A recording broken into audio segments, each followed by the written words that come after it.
Hello बच्चों, so let's read the question. The question says consider the following reaction. बच्चों आपका reaction दे रखा है आपका, जिसमें आपका हाइड्रोजन और ट्राइटियम जो न्यूक्लियस है फ्यूज करके दो ड्यूटेरियम का न्यूक्लियस का फॉर्मेशन कर रहे हैं. फिर बोल रखा है the atomic mass are given as. बच्चों एटॉमिक मास दे रखा है आपका हाइड्रोजन का 1.007825 म्यू के बराबर. ड्यूटेरियम का बच्चों मास दे रखा है आपका 2.014102 म्यू के बराबर. और ट्राइटियम का बच्चों मास दे रखा है आपका 3.016049 म्यू के बराबर. तो आपसे बोल रखा है Q value of the above reaction will be, मतलब कि इस रिएक्शन में क्या एनर्जी रिलीज होगा उसका वैल्यू बताना है बच्चों. जहां पे बच्चों हमारा ऑप्शन दे रखा, ऑप्शन नंबर फर्स्ट दे रखा आपका -4.03 मेगा इलेक्ट्रॉन वोल्ट. सेकंड बोल रखा आपका माइनस का 2.01 मेगा इलेक्ट्रॉन वोल्ट. थर्ड बोल रखा बच्चों 2.01 मेगा इलेक्ट्रॉन वोल्ट. और फोर्थ बोल रखा 4.03 मेगा इलेक्ट्रॉन वोल्ट. तो अगर अपन बात करें बच्चों regarding the key concept to introduce the main concept of the problem, तो बच्चों की कॉन्सेप्ट जो हमारा होगा, हम लोगों ने पढ़ रखा है न्यूक्लियर फिजिक्स में कि energy released during nuclear reaction के दौरान जो एनर्जी रिलीज होता है उसका कॉन्सेप्ट हम लोगों ने पढ़ रखा था. पहले उस कॉन्सेप्ट को अपन रिवाइज करेंगे. एंड बच्चों हम लोग इस क्वेश्चन में एक और कॉन्सेप्ट क्या अप्लाई करने जा रहे हैं. हम लोगों ने पढ़ रखा about the mass energy equivalence का कॉन्सेप्ट, जो कि आइंस्टीन के द्वारा दिया गया था. तो मास एनर्जी जो इक्विवेलेंस का जो कॉन्सेप्ट है, अपन उस कॉन्सेप्ट को बच्चों हम लोग यहाँ पे डिस्कस करेंगे. तो सबसे पहले अगर अपन मास एनर्जी इक्विवेलेंस के कॉन्सेप्ट को डिस्कस कर ले, तो हम लोगों ने आइंस्टीन के द्वारा बोला गया था कि किसी भी मैटर के मास को आप एनर्जी के फॉर्म में कन्वर्ट करोगे और वो एनर्जी ई जो होता है बच्चों आपका बराबर होता है एम सी स्क्वायर के बराबर. जहां पे सी जो होता है आपका, C is the speed of light. C होता है बच्चों आपका स्पीड ऑफ लाइट, जिसका वैल्यू भी इनफैक्ट हमें पता होता है. ये वैल्यू होता है आपका 3 × 10⁸ मीटर पर सेकेंड के बराबर.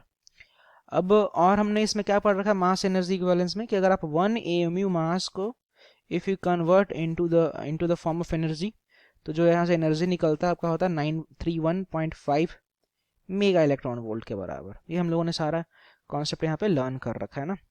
अब अगर अपन फाइनली अगर अपन क्वेश्चन पे प्रोसीड करें उससे पहले अगर अपन एक और चीज देख ले कि energy release during the nuclear reaction का क्या कॉन्सेप्ट है. तो बच्चों हम लोगों ने ऐसा पढ़ रखा है, जैसा मान लो ना कि हमारे पास एक न्यूक्लियस है एक्स और वाई, और ये मान लीजिए कि फ्यूज करके सपोज करें कि कोई एक जेड न्यूक्लियस बना रहा है, साथ में आपका एनर्जी रिलीज हो रहा है जिसको अपन क्यू बोल रहे हैं. तो बच्चों ये एनर्जी रिलीज का क्या कॉन्सेप्ट है, उससे पहले हम लोग क्या करते हैं ना, उससे पहले हम लोग मास डिफेक्ट का पता करते हैं. मास डिफेक्ट जिसको अपन डेल्टा एम से डिनोट कर रहा हूँ. ये मास डिफेक्ट का क्या कॉन्सेप्ट है पहले इसको समझिएगा ना. मास डिफेक्ट लिखते क्या ऐसे, तो इसको लिखते हैं बच्चों मास जो होता है आपका रिएक्टेंट वाले पार्ट का, और इसको बच्चों माइनस कर रहे होते हैं मास ऑफ द प्रोडक्ट वाले पार्ट का.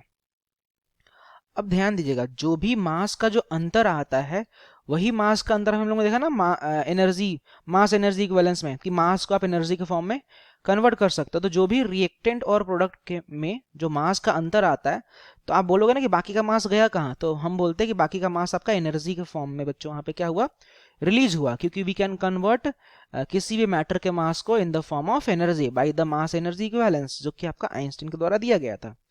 तो अब अगर अपन फाइनली क्वेश्चन पे बच्चों प्रोसीड करें, तो हमसे क्वेश्चन में दे रखा है कि हमारे पास जो मेन इक्वेशन हमारे यहाँ पे दे रखा है ना, कि एक आपका हाइड्रोजन का एक न्यूक्लियस है H11 है, फिर एक बच्चों आपका ट्राइटियम का न्यूक्लियस है H13 है. ये आपस में फ्यूज करके जो फॉर्मेशन कर रहा है, ये आपका कर रहा है दो ड्यूटेरियम का न्यूक्लियस H12 प्लस का H12. तो सबसे पहले मैं क्या करूंगा ना, सबसे पहले मैं मास डिफेक्ट निकालूंगा. मास डिफेक्ट मतलब रिएक्टेंट का मास माइनस का प्रोडक्ट का मास. तो मैं बोलूंगा पहले आपका रिएक्टेंट में क्या आएगा, मास आपका आएगा किसका, तो मास आएगा आपका बच्चों हाइड्रोजन का. फिर आएगा आपका मास किसका, तो मास आएगा बच्चों आपका ट्राइटियम का. इनको एक में क्लब कर ले रहे हैं और माइनस का कर लेंगे बच्चों मास. फिर किसका लेंगे, तो मास लेंगे अपन ड्यूटेरियम का, और इसको मैं बच्चों मल्टीप्लाई करता हूँ 2 से. क्यों 2 से मल्टीप्लाई कर रहा हूँ, क्योंकि हमारे पास 2 न्यूक्लियस है इसके. अब अगर आप ध्यान से देखो तो हाइड्रोजन का जो मास है बच्चों यहाँ पे दे रखा है ना, ये दे रखा है आपका 1.007825. तो मैं बोलूँगा 1.007825 AMU प्लस. अब अगर अपन बात करें ट्राइटियम के लिए, तो ट्राइटियम का बच्चों दे रखा है आपका 3.016049, 3.01 और दे रखा है 6049, तो 6049 इसको 9 कर ले रहा है ना। और इसको अपन क्या करेंगे, इस पूरे पार्ट को अपन माइनस करेंगे। जो आपका दे रखा है ना ड्यूटेरियम, ड्यूटेरियम का मास कितना दे रखा है आपका 2.014102, 2.014102 और इसको अपन मल्टीप्लाई कर लेंगे बच्चों विथ 2। अब आपको जस्ट यहाँ से इसका वैल्यू सिंप्लीफाई करना, जैसे आप सिंप्लीफाई करोगे ना तो ये आपका वैल्यू हो जाएगा माइनस का 0.00433 AMU के बराबर आएगा। और हमने भी जस्ट देखा ना कि अगर आप 1 AMU मास को कन्वर्ट करते हैं, यहाँ पे माइनस साइन का एक इंपॉर्टेंट रोल है ना। माइनस साइन क्या डिनोट कर रहा है अपन लास्ट में भी डिस्कस करेंगे। तो 1 AMU जो है आपका वो आपका आ जाएगा 931.5 मेगा इलेक्ट्रॉन वोल्ट। हमारे पास कितना मास डिफेक्ट का कितना वैल्यू आया, तो मास डिफेक्ट का वैल्यू आया बच्चों का 0.00433, जो कि माइनस में, माइनस का अभी एक इंपॉर्टेंट रोल अपन समझेंगे ना। तो ये आपका हो जाएगा माइनस का 0.0433 इंटू का 0.00 ना, यहाँ पे 0.00, तो 0.00433 इंटू का 931.5 मेगा इलेक्ट्रॉन वोल्ट। तब अगर इसको सिंप्लीफाई करोगे ना तो after simplifying it will be equal to minus का 4.03 मेगा इलेक्ट्रॉन वोल्ट। बच्चों यहाँ पे माइनस साइन जस्ट ये शो कर रहा है कि ये जो रिएक्शन होगा बच्चों, यहाँ पे जो नेगेटिव साइन है ये आपका ये शो कर रहा है कि ये जो रिएक्शन होगा वो रिएक्शन आपका एंडोथर्मिक रिएक्शन होगा। Reaction will be endothermic. हम लोगों ने पढ़ रखा ना केमिस्ट्री वाले पार्ट में कि अगर आपका एनर्जी रिलीज का वैल्यू पॉजिटिव आता है तो रिएक्शन एक्सोथर्मिक होता है, और अगर नेगेटिव होता है तो क्या होता है आपका एंडोथर्मिक होता है।